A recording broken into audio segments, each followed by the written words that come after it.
Hey everyone, welcome back to the channel. I'm Ganyan, thank you for stopping by.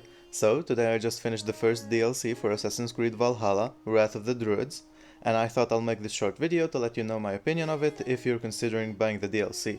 But before I start, if you enjoy the video, consider liking and sharing it because it really helps out the channel. If you're worried about spoilers, no need to worry, I won't mention anything related to the story except that we have druids in it, and that's all I'm gonna say. So, let's start with the basics. The game took me about 14-15 hours to beat, but I'm a slow player so it might take you less time, or more, depends on who you are. There are many quests, there are two side quests, and there are collectible stuff just like any other Ubisoft game. There are two Vikings who you can fight like in the main game, but the ones that fought for Ragnar Lothbrok, two of them.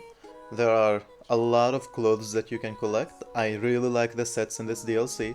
The clothes in this DLC are some of my favorites in the whole game. I like mostly all of the sets. I think there are around 7 and I like 6 out of the 7 sets that we got. We have two new sickle swords, so you can basically dual wield it because you have two. One of them you get through the story and the other one through the collectibles. They're fun to use, they're a little glitchy right now, but it's okay. I think they will fix it very soon. They already talked about fixing it. For me, the biggest highlight of the DLC by far is the music. They really added some good soundtracks in the game. You can hear the main one playing right now in the background, and I really loved every single one of them. Especially the ones that this Kiara character sings, the poet character that you meet throughout the story. She sings two songs and both of them are amazing. They reminded me of the Priscilla songs from The Witcher 3, so I really like that. Another highlight of the DLC is Ireland itself. The map is a little small for my taste, but I like every single location in it.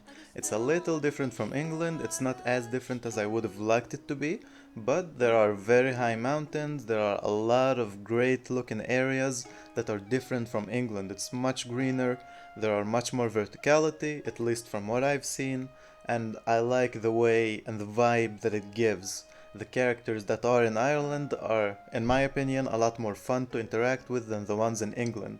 They have a unique culture, the landscape around them looks really good, and I really like the parts with the druids too. Speaking of the druids, in case you're worried about the mystical elements of the DLC, no need to worry because they really don't come up as much as I thought they will. I really thought that this DLC is gonna be like Curse of the Pharaohs or the Atlantis DLC from Odyssey, but it's not like that at all. It's much more like the main game of Assassin's Creed Valhalla. It has mystical elements, but it's not a mystical DLC. You see werewolves from time to time, like 2-3 times in the whole DLC.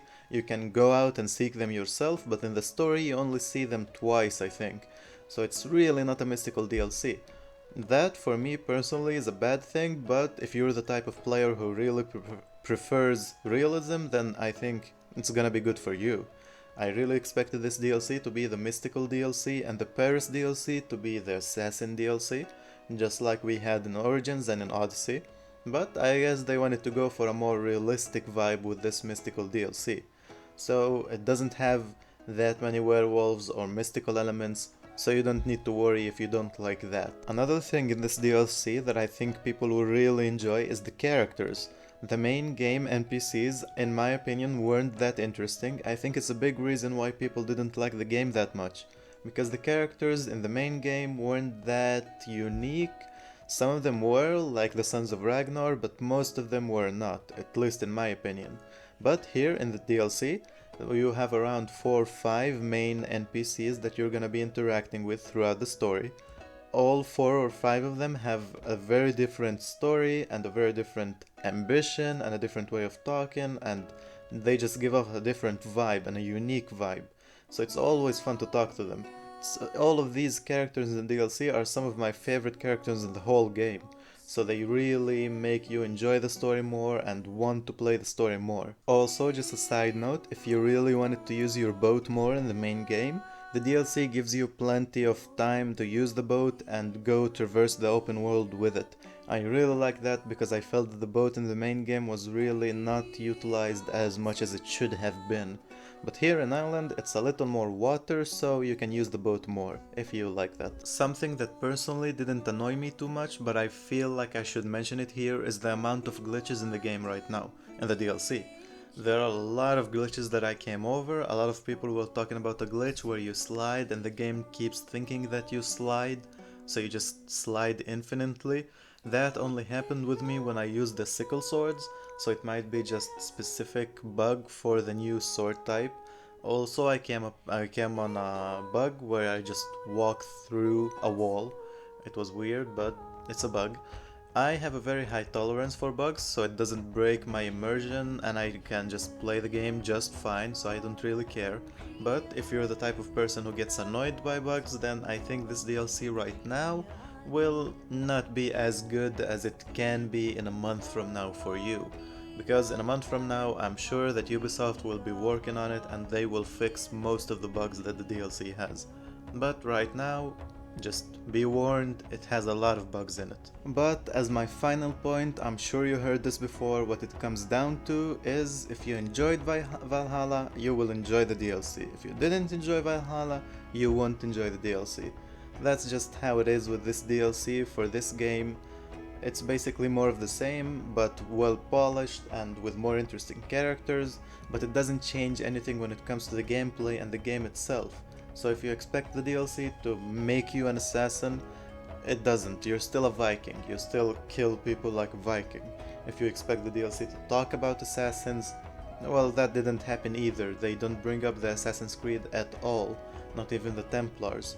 It's just a story in Ireland and it has nothing to do with the main Assassin's Creed story. So if you expect that, this DLC is not for you. But I would say if you enjoyed Valhalla and the way that Valhalla works and the mechanics in the game, you will love this DLC. It's basically a new arc, just like the ones we had in the main game, but it's more interesting because it's in a different location.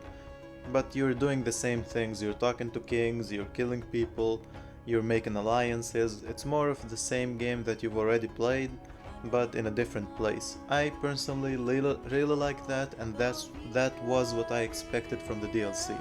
So if you buy the DLC, just go in with your expectations in place. So let me know if you buy the DLC, and if you do buy it, let me know what you think about it, and what do you think the next DLC will be, the Paris DLC. If you're excited for that, let me know also.